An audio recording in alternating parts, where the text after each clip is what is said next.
Hello everyone, welcome back to my YouTube channel. आज हम बात करने वाले हैं political history of Gupta period. इस युग को सोने की चिड़िया का युग भी कहा जाता है। सबसे पहले हम देखेंगे इसमें चंद्रगुप्त फर्स्ट के बारे में, जिसे फाउंडर कहा जाता है। इन्होंने 320 सीई के आसपास गुप्ता एम्पायर की नींव रखी। इन्होंने लिच्छवी प्रिंसेस कुमार देवी से विवाह करके अपने पॉलिटिकल पोजीशंस को और स्ट्रांग बनाया, और इसी के साथ शुरू होता है गुप्ता एरा का। उन्होंने महाराजा अधिराज का टाइटल भी अज्यूम किया, और जो गुप्ता एम्पायर है उसका जो सेंटर है या कैपिटल है, उसका कैपिटल बना दिया था पाटलिपुत्रा को, जो आगे चलकर एम्पायर का दिल बना। अब हम देखेंगे समुद्रगुप्ता के बारे में। समुद्रगुप्ता, जिनका नाम ही इतिहास में लिखा गया है नेपोलियन ऑफ इंडिया के नाम से। ये नाम दिया था वी.ए. स्मिथ ने। उनके जीवन के बारे में और उनके जो अचीवमेंट है उसके बारे में आपको इलाहाबाद पिलर के इंस्क्रिप्शन में देखने के लिए मिलता है, जो उनके कोर्ट के पोइट हरसेना ने लिखा था। इन्होंने नॉर्थ और साउथ के काफ़ी रूलर्स को हराया, और इन्होंने एक दिग्विजय यात्रा भी शुरू की। लेकिन जो समुद्रगुप्त हैं, ये सिर्फ एक योद्धा नहीं थे, ये एक ग्रेट म्यूजिशियन और पोइट भी थे। अब हम आगे देखेंगे चंद्रगुप्त सेकंड के बारे में। जो चंद्रगुप्त सेकंड है, इन्हें आप विक्रमादित्य के नाम से भी जानते हैं, जिन्होंने अपना जो एम्पायर है उसको एक्सपैंड किया दो तरीक़ों से। पहला राजनीति और दूसरा विवाह संबंध, दोनों का इस्तेमाल करके इन्होंने अपने एम्पायर को स्ट्रॉन्ग बनाया। और इनकी एक बेटी थी जिसका नाम था प्रभावती गुप्ता। इनका विवाह उन्होंने किया वकात का रूलर से, जिससे उनके साउथ के जो रिलेशन थे, है ना, साउथ इंडिया के जो रिलेशन थे वो स्ट्रॉन्ग हो गए। उन्होंने साको को भी हराया, जिससे मालवा, गुजरात और सौराष्ट्र रीजन, है ना, मालवा, गुजरात और जो सौराष्ट्र रीजन है उनको भी अपने में समावित कर लिया। इनके टाइम में जो कला, साहित्य और विज्ञान है सब अपने चरम पर थे। आर्ट में काफ़ी प्रोग्रेस हुआ, साइंस लिटरेचर में भी काफ़ी ज़्यादा प्रोग्रेस हुआ।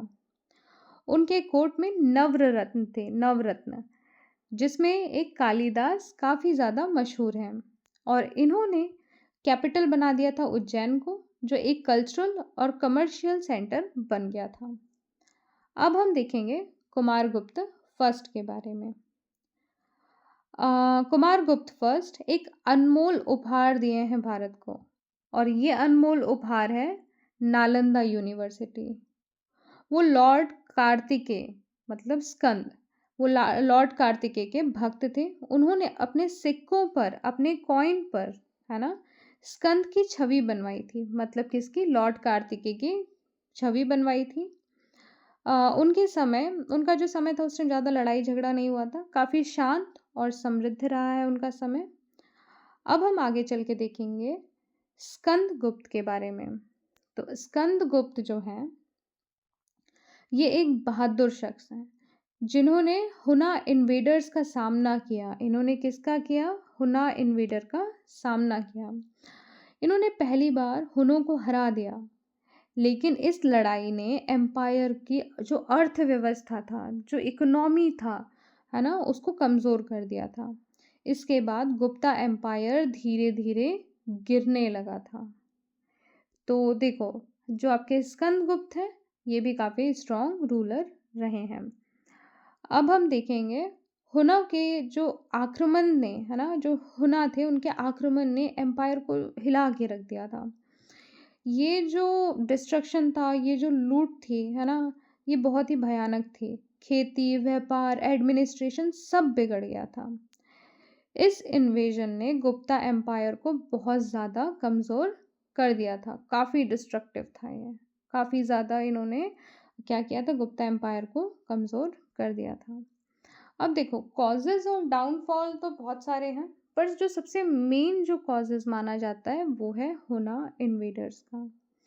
इन्होंने क्या किया था, एम्पायर को क्या बहुत बड़ा झटका दिया था, है ना, मतलब फाइनेंशियली या फिर किसी भी तरीके से बहुत ज़्यादा बहुत मतलब ऐसा कि सोचो कि गुप्ता एम्पायर ही ख़त्म हो गया, है ना? और वीक सक्सेसर भी देखे गए हैं, क्योंकि एक स्ट्रॉन्ग लीडर की कमी थी इस टाइम में, है ना? स्ट्रॉन्ग लीडर नहीं था इनके पास। इसके अलावा एडमिनिस्ट्रेटिव लाइक प्रॉब्लम्स भी देखी गई हैं, जैसे जो प्रोविंशियल रूलर थे वो इंडिपेंडेंट होने लगे थे। तो ये भी एक बहुत बड़ा रीज़न है। साथ में इकोनॉमिक डिक्लाइन भी देखा गया है ना? In trade, agriculture and revenue में। और फ्यूडरलिज्म की बात करें तो सेंट्रल पावर जो थी वो कम हो गई थी, reduction of central power. Executive religious expenditure, मतलब कि जो टेम्पल डोनेशंस ने जो खजाना खाली कर दिया था, जो टेम्पल के डोनेशन थे उन्होंने भी सब अपना खजाना खाली कर दिया था।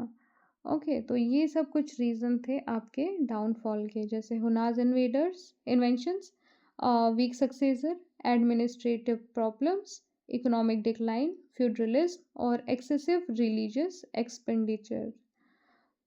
तो आई होप आपको ये गुप्ता डायनेस्टी की पॉलिटिकल कहानी समझ आई होगी। पॉलिटिकल कहानी क्या, जस्ट एक कहानी के वे में मैंने पढ़ाया है कि इसके बाद में जब आप बुक पढ़ेंगे तो आपको काफ़ी अच्छी तरीके से समझ आएगा। ज़्यादा ब्रीफ में नहीं बताया मैंने, जस्ट एक ओवरव्यू है, एक स्टोरी की तरह समझिए कि आपको फिर इंटरेस्ट आएगा बुक पढ़ने में।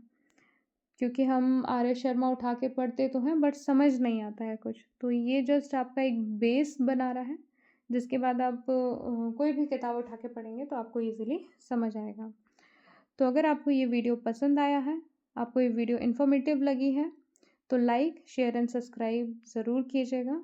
मिलते हैं नेक्स्ट वीडियो में, तब तक के लिए bye bye everyone, keep learning.